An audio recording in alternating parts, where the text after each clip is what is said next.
തലയോലപ്പറമ്പിലെ മരിച്ച ബിന്ദുവിൻ്റെ മകൾ നവമിയെ ആശുപത്രിയിലേക്ക് കൊണ്ടുപോകുന്നതിൻ്റെ ദൃശ്യമാണ് പ്രേക്ഷകർ കാണുന്നത്. കോട്ടയം മെഡിക്കൽ കോളേജിലേക്ക് വീണ്ടും ചികിത്സക്കായി നവമിയെ കൊണ്ടുപോകുന്ന രംഗമാണ് ഇപ്പോൾ പ്രേക്ഷകർ കാണുന്നത്. നിതിൻ അംബുജൻ കൂടുതൽ വിവരങ്ങൾ നൽകാൻ ചേരും. പറയൂ നിതിൻ, യഥാർത്ഥത്തിൽ ഇവരുടെ ചികിത്സാ ചെലവ് മുഴുവൻ സംസ്ഥാന സർക്കാർ ഏറ്റെടുത്തിരിക്കുകയാണ്. എന്തായാലും നവമിക്ക് പരമാവധി നല്ല ചികിത്സ കിട്ടാൻ ശ്രമം നടത്തുമെന്നാണ് മന്ത്രി വി.എൻ. വാസവൻ വാർത്താലേഖകരോടും വീട്ടിലെത്തിയും ഒക്കെ പറഞ്ഞത്. ആശുപത്രിയിലെ കോട്ടയം മെഡിക്കൽ കോളേജിലേക്ക് പോകുന്ന രംഗമാണ് പ്രിയപ്പെട്ട പ്രേക്ഷകർ കണ്ടത്.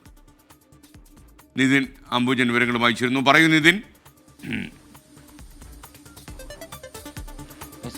നവമി ഇപ്പോൾ കോട്ടയം മെഡിക്കൽ കോളേജിലേക്ക് പോകുവാൻ വേണ്ടി ഇറങ്ങിയിരിക്കുകയാണ്. വീട്ടിൽ നിന്ന് നവമി ഇപ്പോൾ ഇറങ്ങിയിട്ടുണ്ട്. നേരെ കോട്ടയം മെഡിക്കൽ കോളേജിലേക്ക് പോകും.